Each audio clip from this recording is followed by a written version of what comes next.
So interestingly, I came across Lenskart while I was clearing my mail in an international flight. From that marketing mail, then we went and reached out to Lenskart. When we met Piyush, it was phenomenal experience of a very focused, highly data-oriented entrepreneur.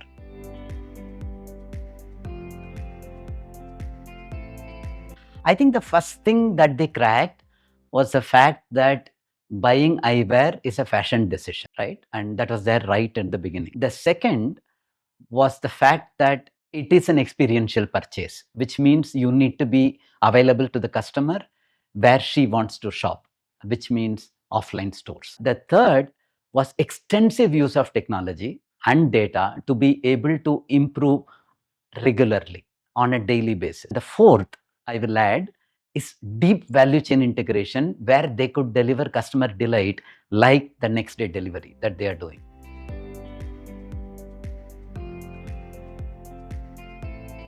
So I've seen Piyush transform from being a very exciting entrepreneur to becoming now a spokesperson and a statesman for the startup ecosystem with the type of company that has been built and going ahead for a global company.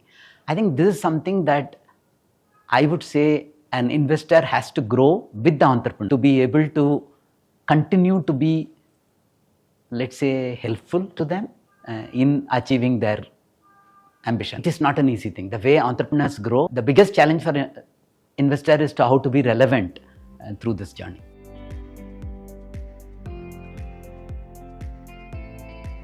One of the very interesting things was a capital allocation decision. In a tough market, when capital allocation and resource allocation was to be done, Piyush took a bold decision to drop 3 of the categories to focus on Lenskart only, which, by the way, is the toughest one to crack for any competitor to come because it has a batch size of 1. So that was a very tough decision for any entrepreneur to give up something that they built.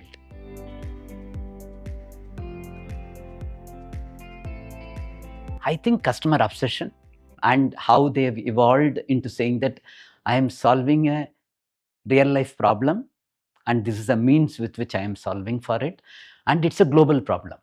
So that is one of the reasons why they've been able to now go to Southeast Asia and Middle East, and they have a potential to build a global consumer brand out of this. See, one of the most interesting things that I went through, other than the boring board meetings, was sitting through the storyboarding of Lenskart's first TV commercial, which was called the Library Ad, launched in 2013, which is the most clutter-breaking thing that we have seen. I think the involvement of the whole team, Piyush, Ronnie, and our brand consultants, was just amazing. The energy, the thought process, creativity that flowed was superb.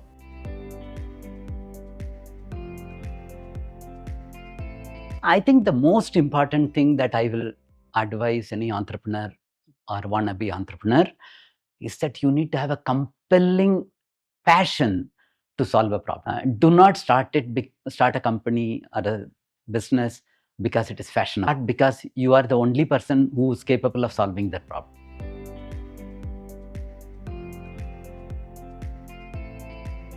No, it is like watching your child go to college or get on to some achieve something, some great thing in the global arena. So it's a very proud moment for me personally.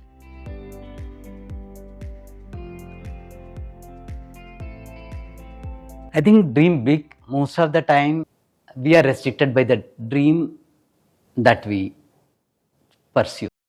We might achieve it, but it may be much less than what we can actually potentially achieve. So dream very big. Congratulations, Piyush and team, on this occasion of listing of Lenskart, and wishing you many more successes to build India's first global consumer brand.